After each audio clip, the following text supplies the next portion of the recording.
going to talk about color as one of the first steps in understanding how to use our pastels. So color is an incredibly interesting and present phenomenon in our everyday lives. And what's so interesting to learn about color is that color is in fact a property of light.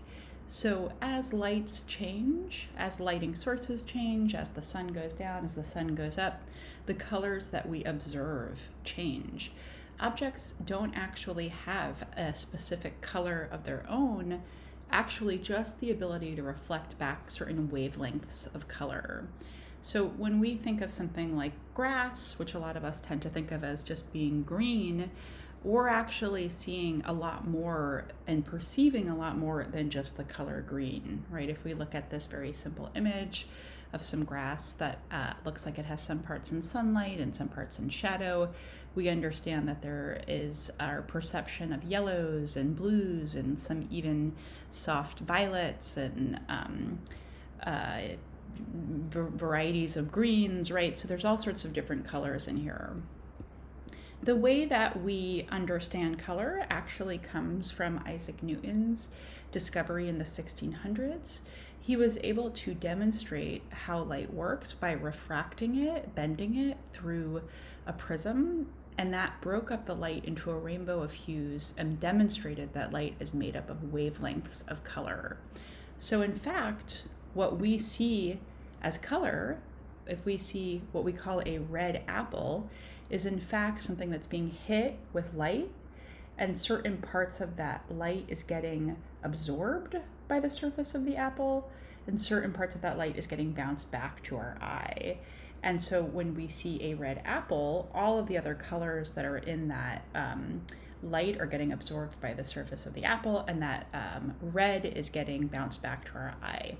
And we call this the subtractive color system, and in it, objects reflect certain wavelengths of color and absorb, or you could say subtract, others. So again, just to recap, objects have no color of their own. They just reflect a particular wavelength from the color spectrum back to our eye. For example, a blue object absorbs all of the wavelengths except the blue ones. Thus the blue ones are reflected back to our eyes. What we perceive as white is actually reflecting all of the wavelengths of the color spectrum, and what we perceive as black is absorbing all of the wavelengths of the color spectrum. This is the extent of the scientific background that we want to understand for color for this class, but it's just kind of interesting to note that that's actually how color works, that it is in fact a property of light and not just inherently there. Now, the most common organization for the relationship between the basic colors is the color wheel, and it's simply the color spectrum joined end to end. And the color wheel is organized by primary colors. So if you look at this color wheel, you'll see three primary colors equally spaced.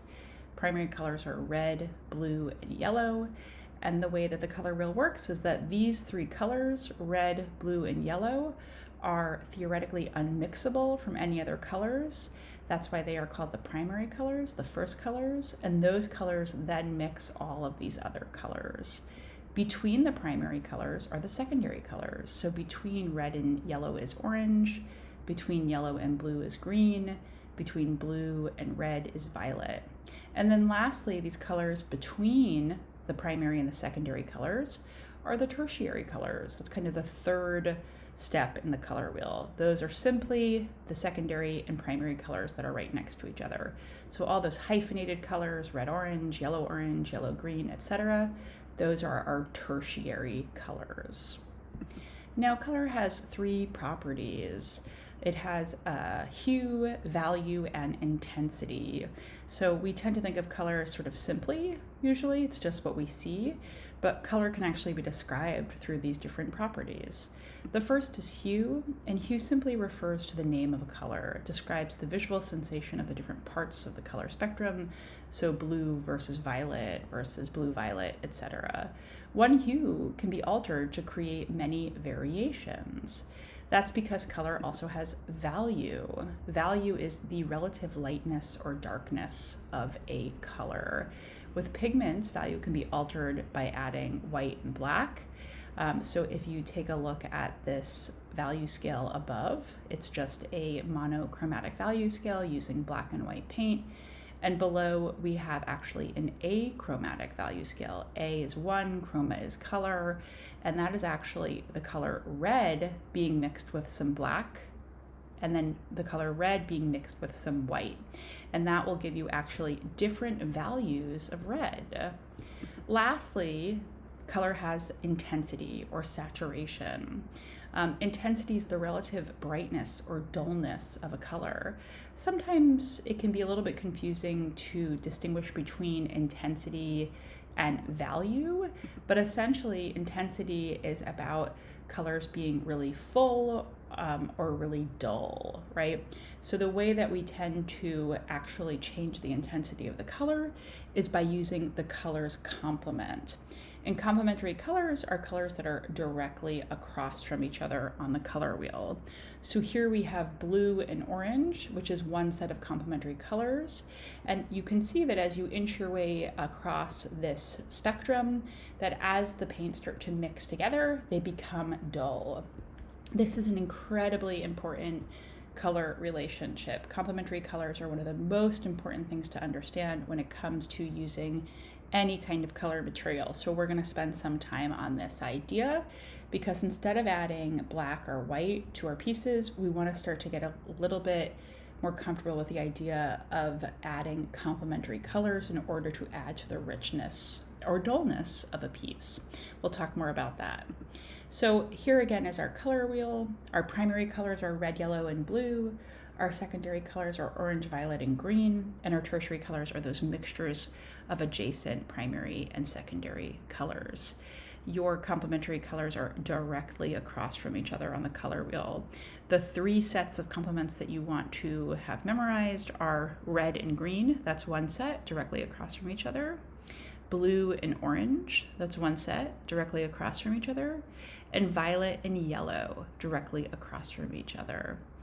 And again, we'll talk more about this several times because it's such an important idea. So complementary colors can be very harmonious. Here we have a painting by the artist Marie Cassatt. And if you notice, this piece has a lot of green and red in it.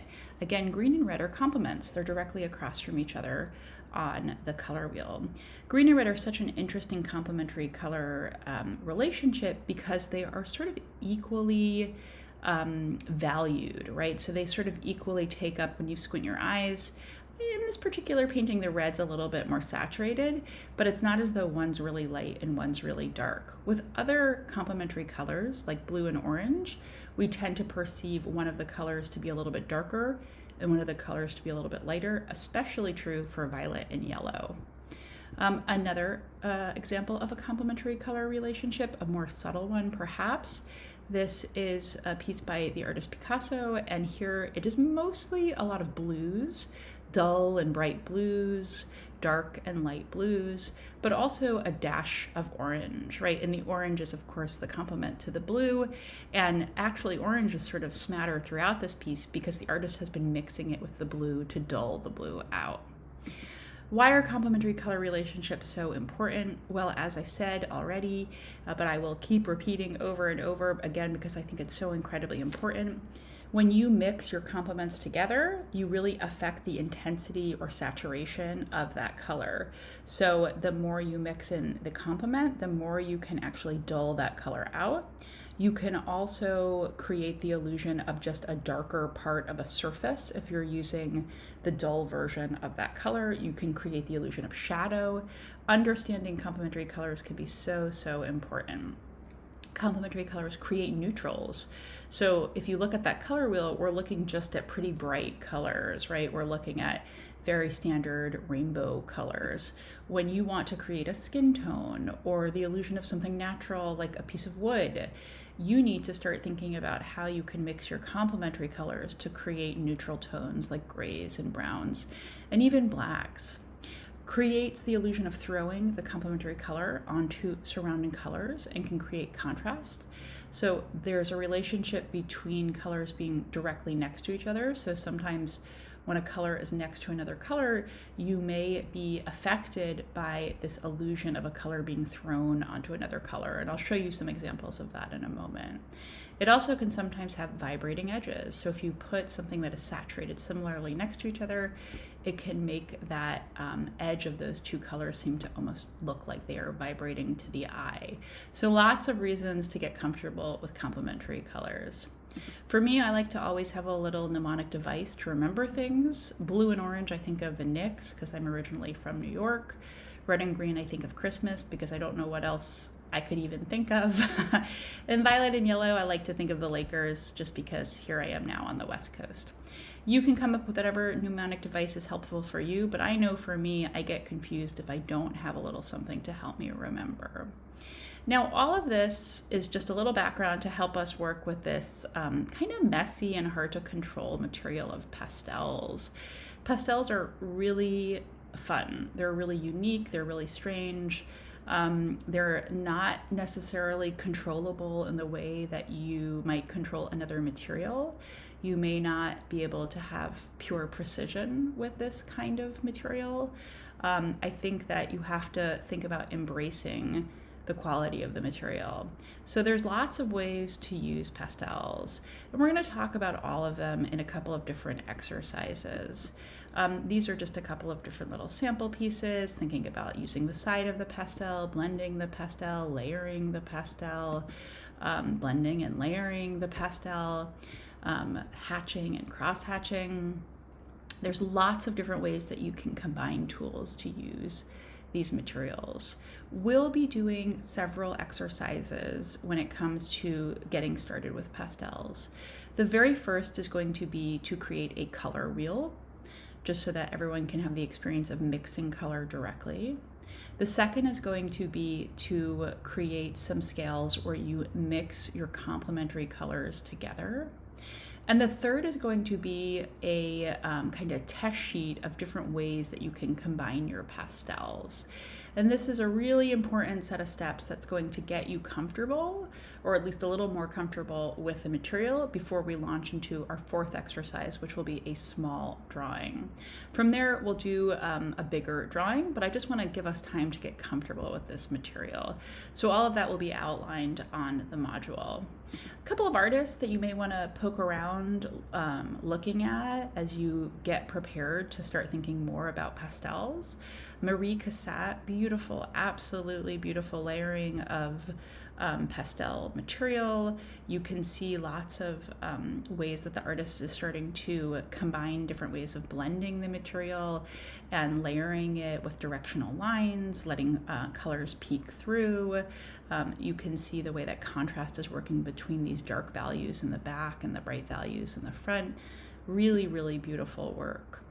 You can see here how working on a toned paper can really make those colors pop off of there. Her work's so interesting because just watching the directionality of the line in certain places versus deciding not to embrace that quality in other, I think it's just really incredible. One thing that's really worth noting with all of these artists that I'm going to show you is the amount of layering that it takes to make pastel start to feel like it's working. So one thing to be aware of is that when working with pastel, it will not be just one quick swoop of the color across the surface, but in fact, you sometimes layer 10, 12, 13 layers of color on top of each other. It's probably why a lot of times people refer to pastels as paintings versus drawings. With drawing, we don't think quite as much about the idea of layering all the time. Sometimes we do, but it's more about the mark moving across the page. With painting, it's so much about the surface. It's about how you can add and subtract things on that surface. This is a piece by the artist Edgar Degas. And again, you can see that same idea here, that the artist is layering and layering and layering. Just a little close-up of that piece, absolutely gorgeous to see the way he's created that skin tone, especially when you isolate certain pieces. You can see these beautiful greens and blues, especially below the surface, and then these more flesh tones on top. Really great person to look at. contemporary artist who works with pastel, T.M. Davy. T.M. Davy is a pretty young queer artist, and his pieces often are of his friends. He made a series where he made these pastel drawings of his friends on Fire Island. And again, just pretty interesting to see an artist working with this material, layering it, embracing certain qualities of the material that are very loose and gestural, and then other parts that are very specific and quite real looking, really feel quite alive. Really fun to see the way the color contrast is working. So as you can see, it makes a lot of sense to think about how color is structured before you start working with pastels, right? The reason that I start with this lesson about color theory is that it's so important that you have a little grasp in your mind about how color functions together before you start to have expectations for the pastels to work for you, right? So I really want you to make sure that you spend some time thinking about this first part of the lesson. The other thing I'm going to ask you to have prepared for the next class is a black and white photograph, because we're going to try to see if we can break down color and value through complementary and analogous color relationships. So I'll talk about analogous color relationships in the next lesson. The thing I'd like you to submit is a printable black and white image of someone's face that you want to draw with pastels. You want to make sure that the image is composed such that you have a lot of their face to work with. So I don't want you to submit an image where the face takes up, just a quarter of the rectangle or the square, but in fact that, as you can see here, it's a fair amount of the space that I have to work with. This is the musician Patti Smith, somebody I admire, and I wanted to choose somebody like that. Initially, the image was in color, and I just translated it to grayscale, and I can print this image out pretty large on a piece of 8.5 by 11 piece of paper. So whatever image you choose, whatever person you choose, you do need to be able to print out a physical copy of this image, because we will be learning how to grid an image in order to translate it over to the piece of pastel paper. If you don't have access to a printer, let me know and we can find a workaround for that, but that's going to be our first step. So I'd like you to submit this image for Wednesday so that I can take a look at it, and that's something we'll be starting to work on next week. A couple of examples of pieces from students in the past working on this project. I'll explain a lot more about how we're working with color for this particular project. Obviously, it's not about creating a likeness to the true skin tone, but it's about thinking about how color mixes together and how we can use color to serve our ideas. Kind of a fun one to end on, good old Frankenstein. So you can see lots of beautiful color mixing in all of these. So for the next class, I'm going to ask you to complete the color wheel and to submit a black and white image of a person you'd like to work on. Take note of how these pieces are cropped really close so that you can see the faces and focus your color mixing on the faces themselves. After we create the color wheel, again, we'll go on to those next exercises in the following classes, and then eventually we will work on the portrait.